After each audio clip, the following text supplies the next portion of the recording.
But I must have to tell you, a friend of mine, a northern brother of mine from Kano State, when he learned I was coming to this program, he told me that I must be Obi-centric going forward. You should do the obedient movement. Good. This is a northern Muslim talking.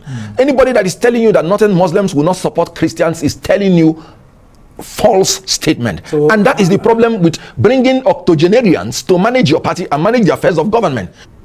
Do you remember the time that APC was campaigning in 2015? They were the originators of internet sensation. And so why are they crying if it is not making any impact? They are doing it effectively well, and that is why those people are rattled. Okay. Indeed, APC is rattled by Peter Obi's popularity, and once they have resumed their coordinated attacks on him, starting from Soludo to Akpabio and to their boy Showy. And one thing that is funny and worth mentioning is that their silence over Atiku is funny, because Atiku has been writing and criticizing the government. But we don't see this level of coordinated attacks on Atiku, but it's just Peter Obi that they are focused on. And for me, that says a lot about the person that APC is really afraid of. So let me start from Soludo, because somehow he seems to use whatever opportunity he gets to just look at on how to get at the person of Peter Obi. During Tinubu's visit to Anambra, he said that the last time a president visited Anambra was in 2012 to commission a brewery. And that was funny because that was the visit of President Jonathan during Peter Obi's tenure as the governor. And for Soludo, what Jonathan came to do was only to commission a brewery, which is not true, because yes, Jonathan commissioned breweries or brewery and other things, but brewery was not the only thing that he commissioned. So, and that is where it's funny that Soludo will begin to sound that way, a professor for that matter. I mean, I think he shouldn't be sounding that way. But let me just give you some of the projects again that was commissioned in that visit.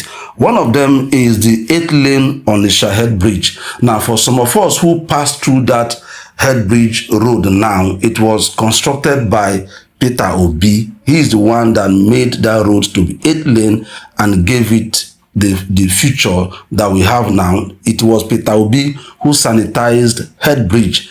If you don't know about Head Bridge, you can Google and search how Head Bridge on it was before Peter Obi was able to sanitize the place. The next road that was commissioned was the Enugu-Onitsha Express Road to Omonia. Was constructed by Peter Obi and commissioned by President Jonathan in that visit. I don't want to go further, but I also want to remind the public that during Peter Obi's tenure, Jonathan also visited again to commission, that was, I think, yes, 2010. Yes, he was in Anambra in 2010 to commission the Anambra State Teaching Hospital and then the Anambra State Secretariat. They were all commissioned by Jonathan. So there were other projects that were commissioned. And also, I also want to mention that during Peter Obi's tenure as governor, President Obasanjo also visited around 2006 and 2007, and he also commissioned projects. So if we begin to count about the presidential visits during Peter Obi's tenure, we can say 3 for now. The ones I can quickly remember, that was Obasanjo. Jonathan visited 3 times. So, and they were all going to commission projects. So, I mean, it's funny that Soludo will just be,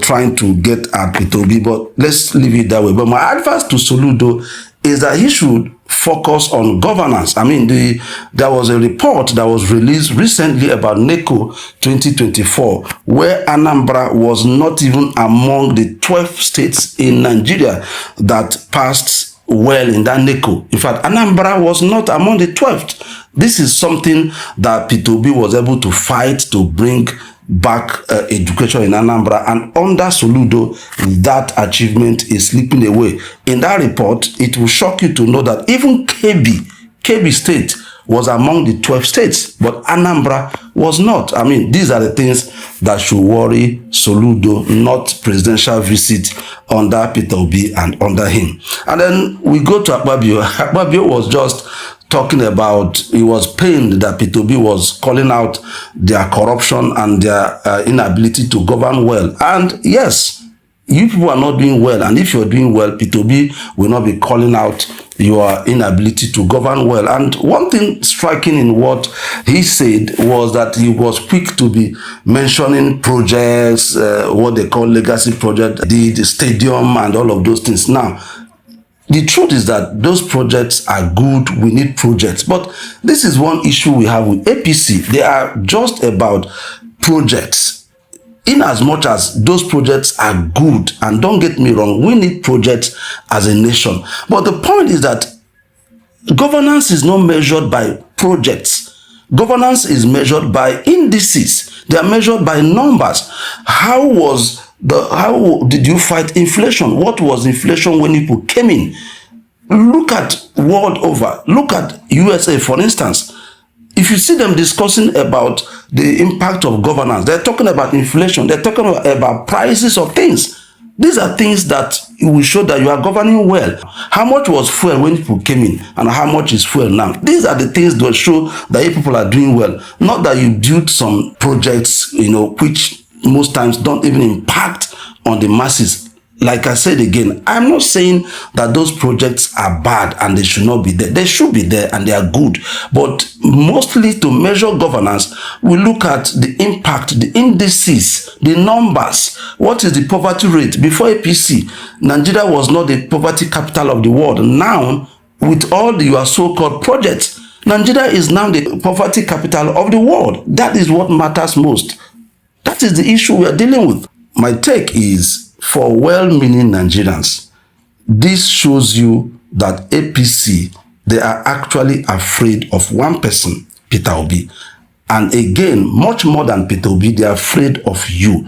Because the reason why they are attacking Peter Obi this way is because they know that the masses are with him. They know that the masses are going to support him and are still supporting him. They are surprised that even after the 2023 election, that the people are still rallying around Peter Obi. That shows you that they are afraid of you. So my encouragement and my advice is, let's keep the momentum and let's not be afraid. Let us not fear them. And let us not be discouraged about what happened in 2023. Let us come to 2027 with our with more efforts and more strength and more strategy. Peter Obi has told us, and all the leaders, they have told us that 2027, they are going to correct the mistakes of 2023. They have told us that 2027 is not going to be business as usual. And that gives us hope and understanding that they are not just going to allow our votes to be wasted away again. So let us even increase our support and increase everything we are doing and our efforts to be sure that 2027 we are going to come out victoriously. Remember, a new Nigeria is possible. God bless you.